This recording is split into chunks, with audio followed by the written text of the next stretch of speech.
talaga na magtulungan yung bawat isa from government to private sector and even civil organizations in attaining isang maunlad at matatag na bansa po. Yes, oo.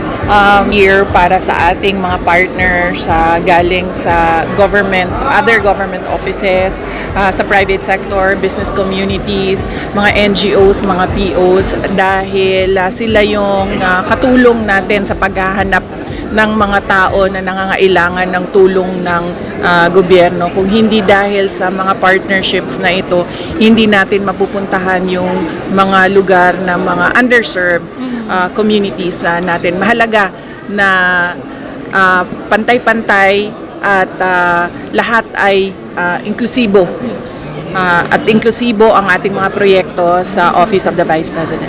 Thank you, VP. And also, VP, in your speech, you mentioned that Pasidungog is not merely a celebration, but it's a reminder as well of our responsibility. So, ano po yung mensahe natin sa lahat ng mga kawani ng gobyerno and even sa private sector? And of course, paano po makakatulong even mga tuang mga yanunghuan sa pagkabuot sa tuang mga pangandoy po?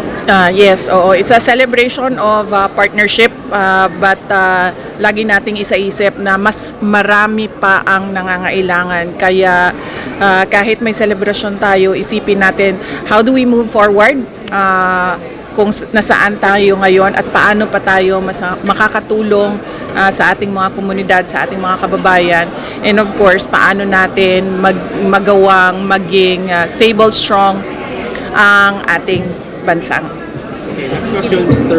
Gian Navarro, CCTN 47. CCTN, may nga po senador nga numang inanigit sila kakuan. Yes, sa ako ang pagkahibalo, kung istoryahon na ako ang grupo ni former President Duterte, musulti sila nga gaandam sila magdagan. Kung istoryahon po na ako ang maguwang nga si Pulong Duterte, maingon po siya andam siya nga mga dagan og senador. Ug istoryahon po na ako ang mga tao na nakapalibot sa ako ang manghod nga si Baste Duterte, musulti po sila nga andam po sila or gaandam sila nga modagan og senador. Any other possible nga makauban sa line-up with the Duterte? So para sa clarification, yung sinasabi ni VP Sara andam, ang ibig sabihin niya humahanda talaga or naghahanda or humahanda para sa pagtakbo ng senador, yung tatlong Duterte, si former PRRD, si Pulong Duterte o si Baste Duterte. Yun yung sinabi ni Sara Duterte, dahil Bisaya yung pagkasabi. So tuloy-tuloy, play. VP? Kana ang yan ang hindi ko alam kung meron pa silang mga kasamahan sa lineup, pero dahil ito ay assumption ko lang dahil si Pangulong Duterte ay galing sa PDP Laban, likely kasama din niya yung mga iba pang PDP Laban ng mga senador. Ms. Annie Perez, CBS. Hello, Ma'am VP. Good morning. Would like to ask your sentiment again on experts saying that you're the new opposition leader. Tinanong si VP Sara Duterte kung siya ba ay magiging opposition leader. So, tara, pakinggan natin yung sagot niya.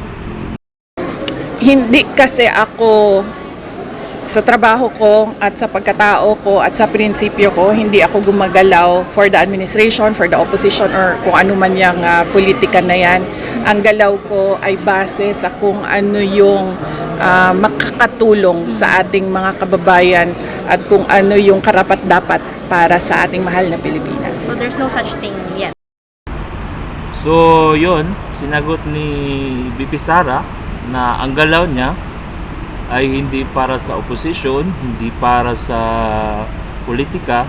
Ang galaw niya ay kung paano makakatulong para sa nakakarami o para sa ating bansang Pilipinas. O, diba? Ang lupit.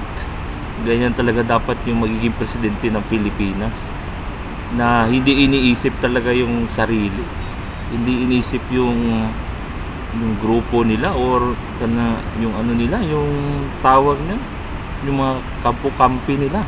Okay, tuloy, play. Sa politics, wala. Ang gawa natin ngayon ay ito, ang pagtutok sa transition, turnover ng Department of Education at ang ating pagpapatuloy ng mga proyekto sa ilalim ng pangalawang Pangulo ng Pilipinas. So ayun. Muntik na naman si Inday makasabi ng presidente ng Pilipinas. kayo dyan, payag kayo dyan na maging presidente. Tingnan mo, ang ganda talaga ng Bibi Sara natin. My God. Sige, tuloy, play. John Boten. GMA Super Value Cebu. Vice President Sara. Fiscal year 2025 for from the Congress for the OBP. For the Office of the Vice President, no, wala kami proposal ng confidential funds for this year. So, ayun. Okay, masaya kayong mga Makabayan Black dahil hindi na kayo isa-surveillance ni OBP kasi hindi na siya nag-propose ng confidential funds. So, ayun, magbunyi, magsaya kayo. Pero tingnan mo naman yung BP Sara namin, masaya pa rin, nakangiti. Ang ganda pa rin kahit walang confidential funds. Sige, tuloy, play. Thank you. recommend po ba kayo, Vice, na papalit sa inyo sa DepEd? Did you recommend someone? Wala na ako nag-recommend ng ng new secretary for the Department of Education dahil ang posisyon ng secretary ay sa position of trust and confidence of the appointing power or appointing authority which is the president. So Sinabi ni Inday, hindi siya nag-recommend o nag-suggest na may magpapalit sa kanya. So, hinayaan niya na ang presidente pa rin ang mamili para sa appointing, para sa secretary of sa DepEd. So, yun. Ang lupit talaga. Lupit talaga ni Inday. BP Inday namin. Okay, go, play.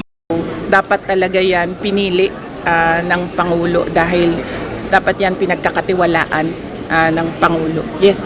One last po, Competing Vice. for? Present po ba tayo sa Palarong Pambansa po, opening for this coming July 9? All national events. Yes, apo. Present ako sa Palarong Pambansa, sa National Learners Convergence, sa National Press Conference, sa Regional Festival of Talents, sa Learning Camp, sa Brigada Eskwela. So lahat yun gagawin namin dito sa island ng Cebu sa buong month ng July. Nandito kami. Thank you po. Ayaw niya lang.